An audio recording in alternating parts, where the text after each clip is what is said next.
my channel? Welcome back to another video. I'm Jessie and you're watching.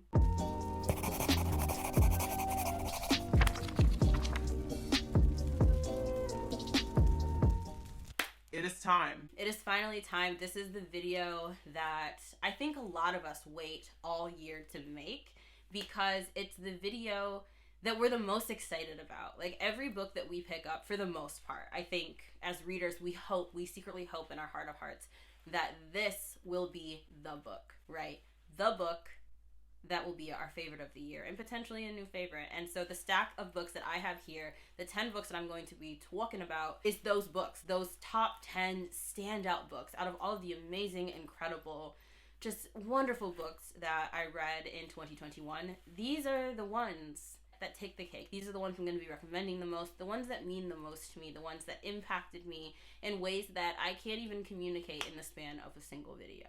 Pause this video and comment down below, make a guess as to what my favorite book of the year, my top book of the year is going to be. See how well that you know me, see how well you were paying attention last year.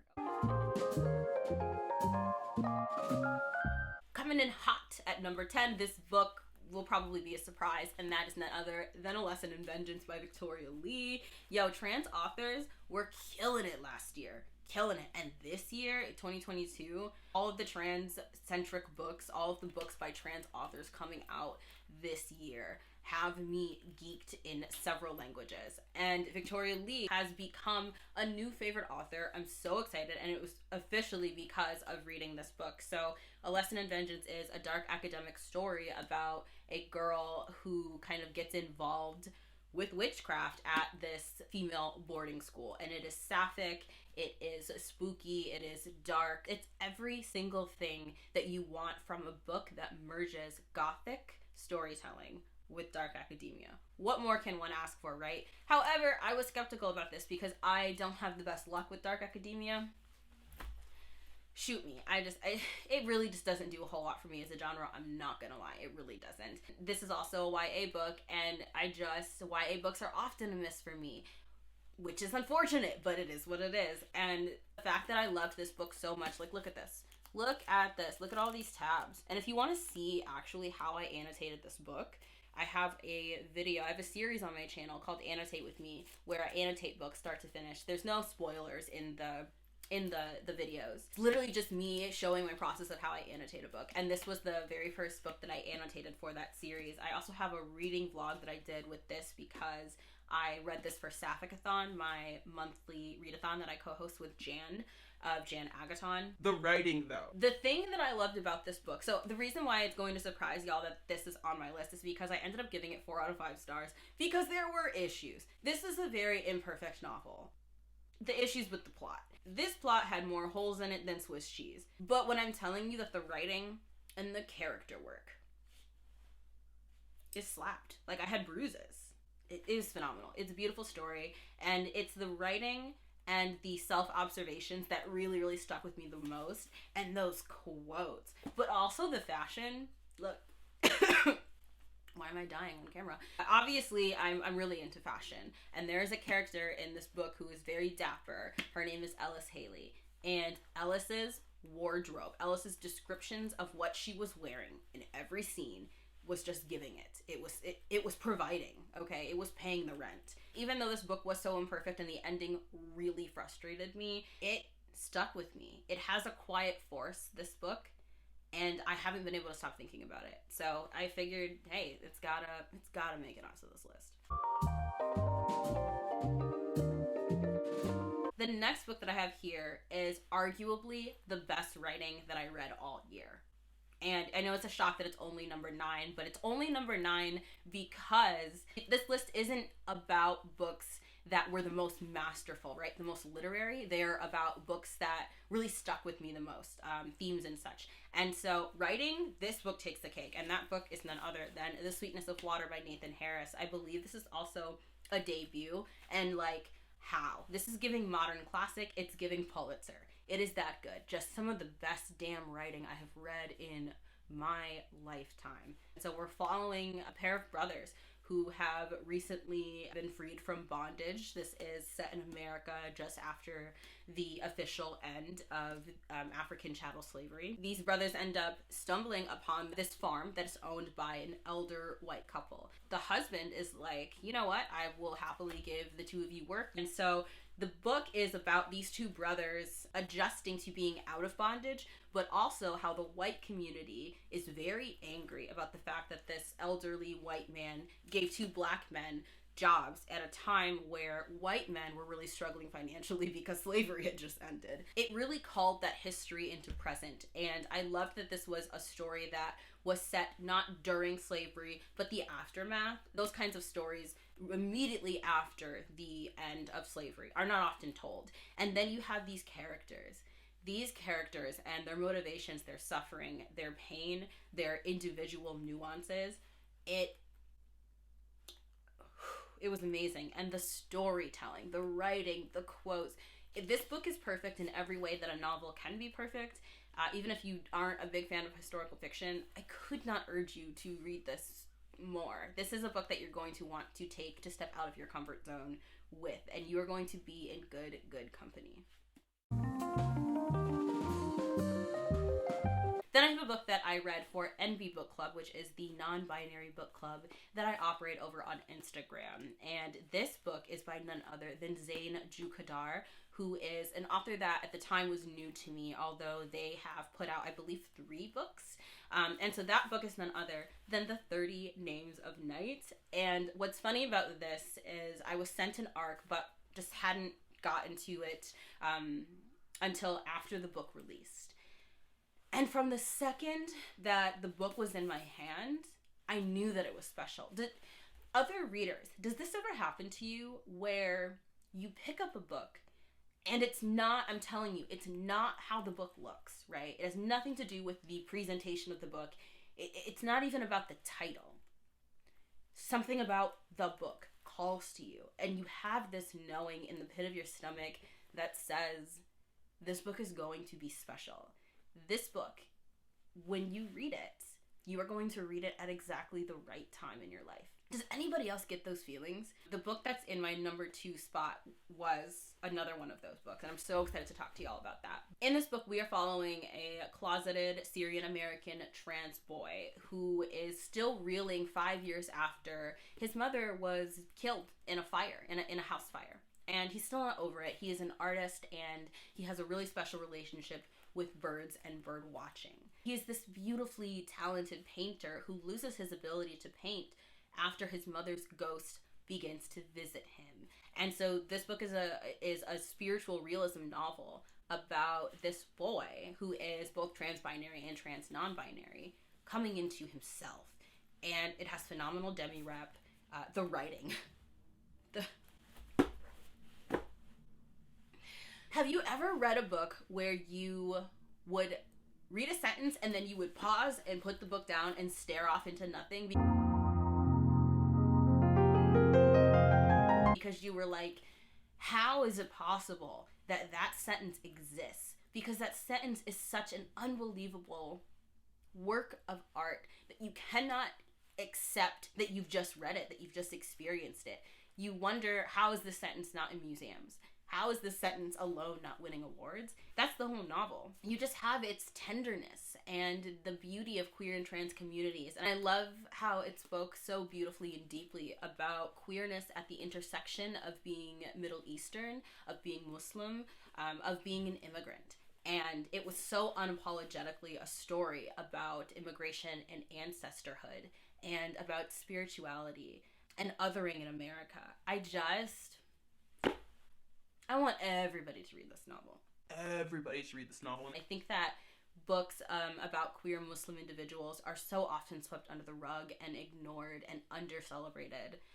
And that definitely needs to end. And if you are one of those people who, is guilty of overlooking those books or not seeking them out, just pick this one up. It's beautiful. It's accessible. It's great for young folks. It's great for folks who are not young. Please read it. Then we have another book that caught me by surprise because while reading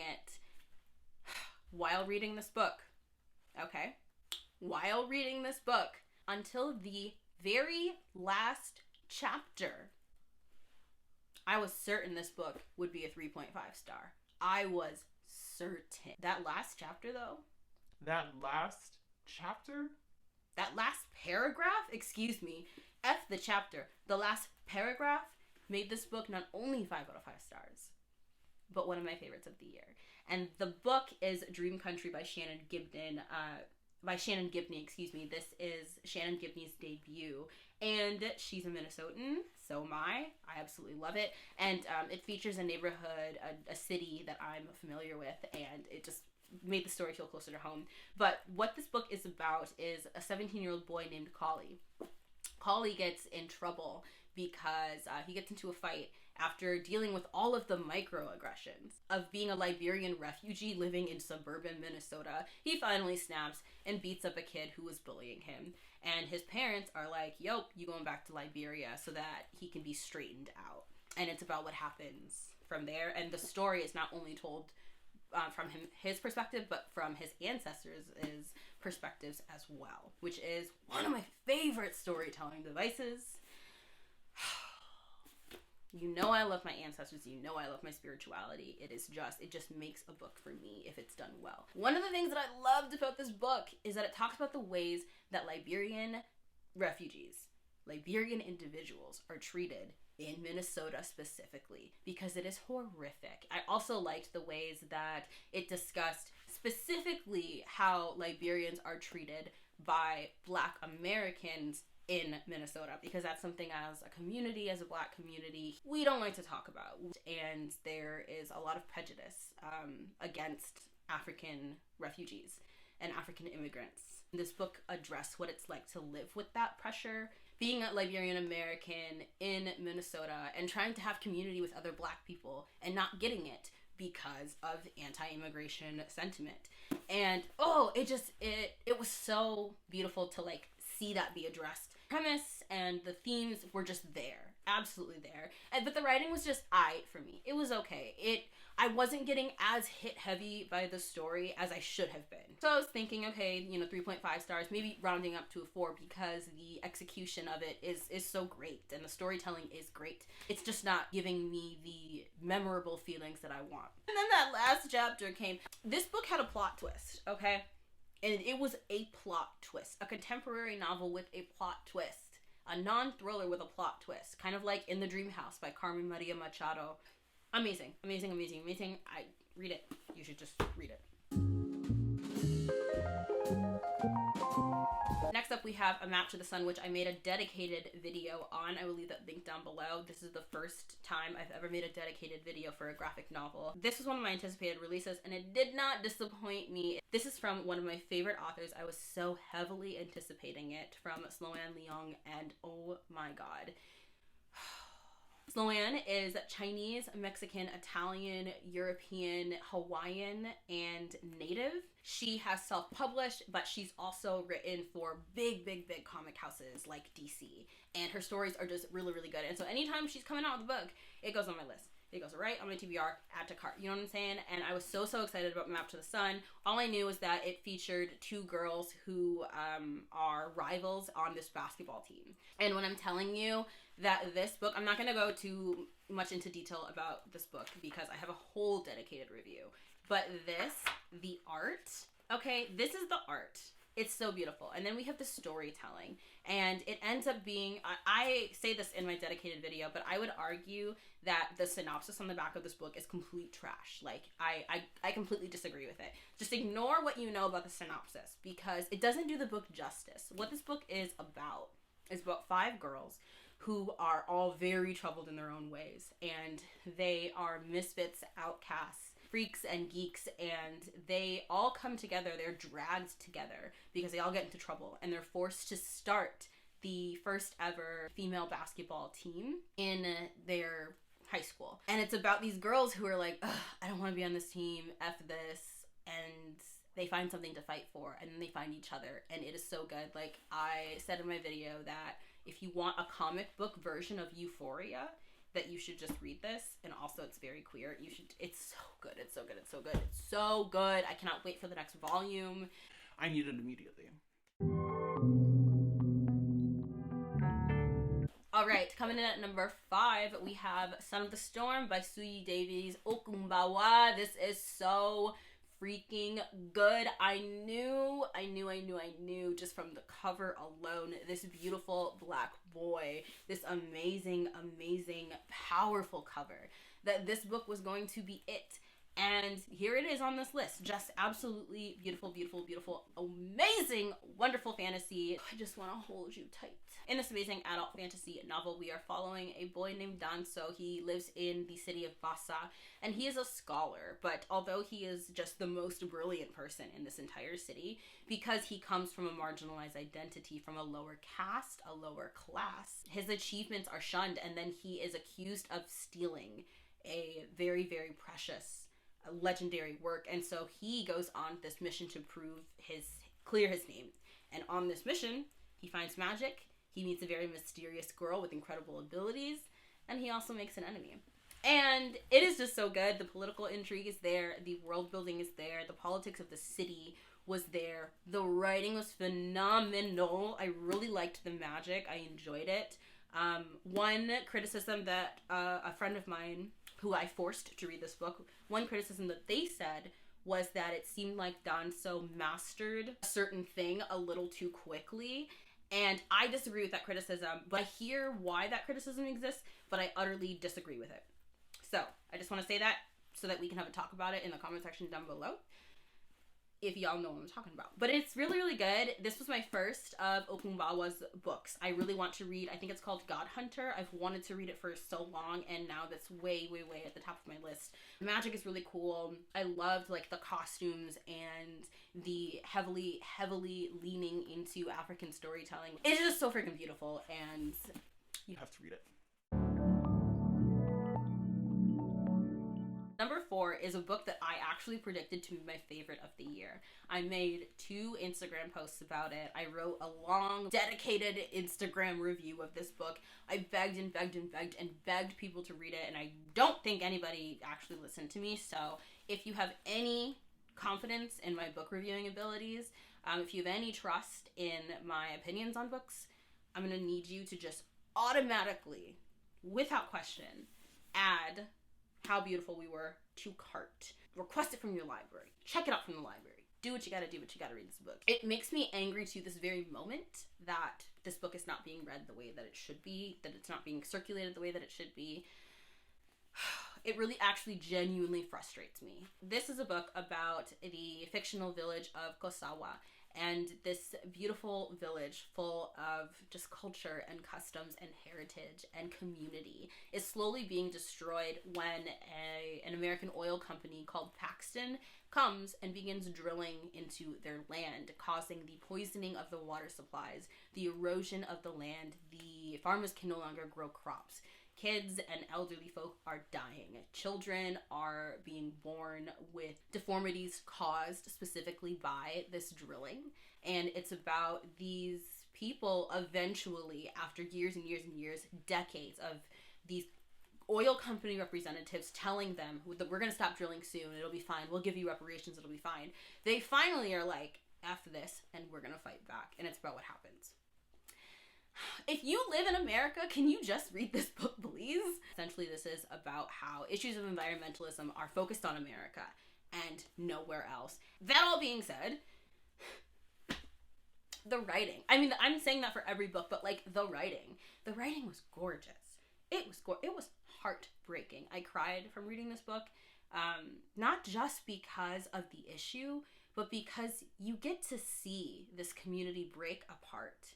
And it's not just about the breaking apart of the community, it's that you come through reading this book to love these people. You come to love them as individuals and as a community. You come to love their history, their beliefs, their culture, their faults.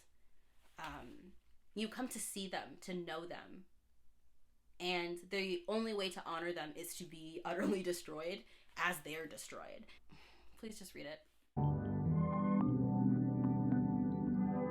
Coming in at the number 3 spot is none other than Hamnet by Maggie O'Farrell.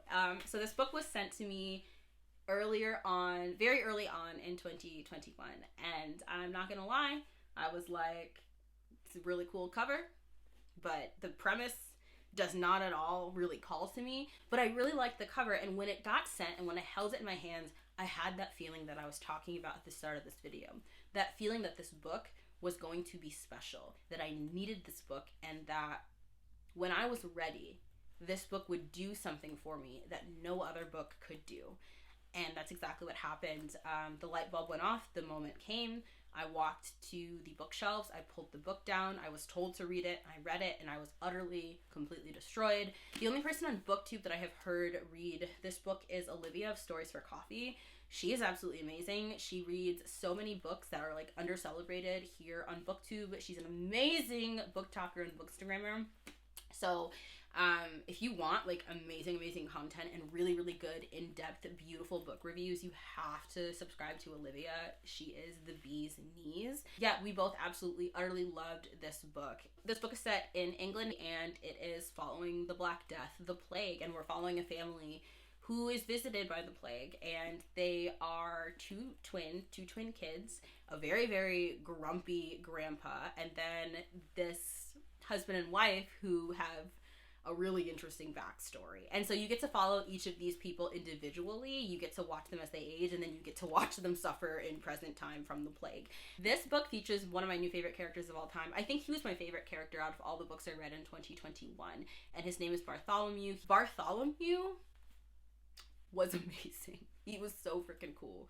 Like, if I could be a boy, if I could be a man, I would want to be Bartholomew. Like, that would be me. He's just, I just want to hug him. I just protect Bartholomew at all costs. He's a great guy. I dig him. Absolutely adore him. So Black Death doesn't interest me. Books set in 1880 England don't interest me, but this, at the end of the day, this is a story about a family. It's a story about love, about platonic love. And what could be more moving than that? Coming in at number 2, numero dos on this list is none other than Razorblade Freakin' Tears by S.A. Cosby. It's one of the most underrated authors in the world. Man, I read Blacktop Wasteland last year by the same author. Loved it. That was his debut. I was shooketh. And so Blacktop Wasteland was a book about this black man who gets out of prison, and he's on the straight and narrow, but he's still really into like racing cars, and he ends up having to pull off a heist.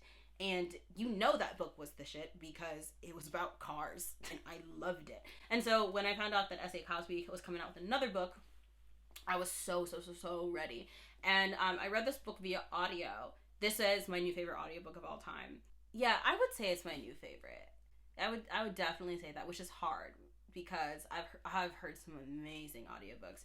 But Kari, I think his name is Kari Lazar White, that man could narrate my death as I was being murdered, and I would be like, yes, 5 stars. You know what I'm saying? His voice brought this story into blood. It was incredible. And so this book is about 2 fathers who they're homophobic, and their sons are married to each other, and their lives are turned upside down when their sons are murdered. And so they end up teaming up and going on a mission to put the people in the ground who murdered their babies. And so one father is black and one is white, and they're both ex-cons. And so you have these 2 ex-cons who are butting heads because of race going through this town and like trying to figure out who killed their kids, and they're killing a lot of people along the way. The body count in this book, this was like Jason level body count, okay? Like, this book had really intense horror elements. I did not think that S.A. Cosby could make me care about these 2 men who have a lot of hate to work through, a lot of prejudice to work through. And by the end of this story, I loved that from the crown of their head all the way to the very tips of their toes. This book really is a great exercise in empathy. Watching these men journey together and work through the shit they had to work through, and enact revenge, but also acknowledge all of the ways that they failed their children when they were alive. It was so good. It was so freaking good, you guys. Like, all kinds of trigger warnings. But I'll be damned if I wasn't replaying scenes just to hear them all over again.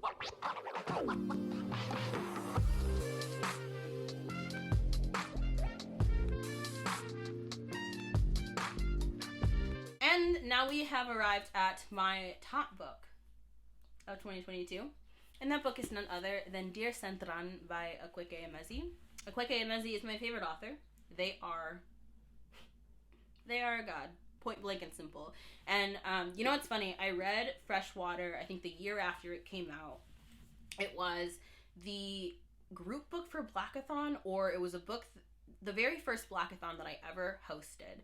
I read Freshwater, Akweke Emezi's debut semi-autobiographical novel. And that book instantly became my new favorite book of all time. It changed my life. What's funny is when I finished Freshwater, at the time I had no idea that it was semi-autobiographical. But when I finished Freshwater, my first thought was, I want this author to write a memoir. I want to read this author's memoir. And even at the time, I thought that was weird because I'd never, ever read a book from an author and then wanted to read about their history, their personal life. I never felt that. But again, something told me that that's what I needed. And it was announced that Akweke Emezi was writing a memoir. And it was like I knew back then that this book would be my new favorite book of all time. And here we are. Here we are. So this is the memoir of Akweke Emezi, who is an Obanje. It's about them being an embodied spirit. And it is incredible. There's really not much that I can say about this book because, again, this book is so utterly and entirely personal to me. But I will say that it was visceral in the ways that I needed. It was honest, and it pointed fingers at me. I can't recommend it enough. Those were my favorite books that I read in 2021. Just, wow, like what an amazing stack. What beautiful company that I can now get to be surrounded by for the rest of my life. I cannot wait to reread these books. They were so precious, so special, so important. So what is a book that surprised you in 2021? Let me know in the comment section down below. And of course, I would love to know what your favorite book of 2021 was. If you aren't tired of talking about it already, I'm sure tons of people have already asked you this, but I would love to know. If you aren't over talking about your favorite book, please tell me in the comment section down below. And if you made it this far in the video, why don't you leave a little microphone emoji? Because this is my first time ever using a microphone. If you want more content from me, I have a Patreon where I post exclusive content every single month. The dedicated video for my Patreon this month is going to be me talking about book review practices that annoy the hell out of me. And I'm very, very excited. Some of the other recent videos were books that I DNF'd, books that served lukewarm, and then we do all kinds of really fun stuff over there. I'm working on a novel and I share excerpts and tidbits about the writing process and quotes and things like that and character work over there too. So if you're interested in any of that, check out my Patreon, but all of my social media links are in the description box below. Stay safe, and I hope to see you in my next video.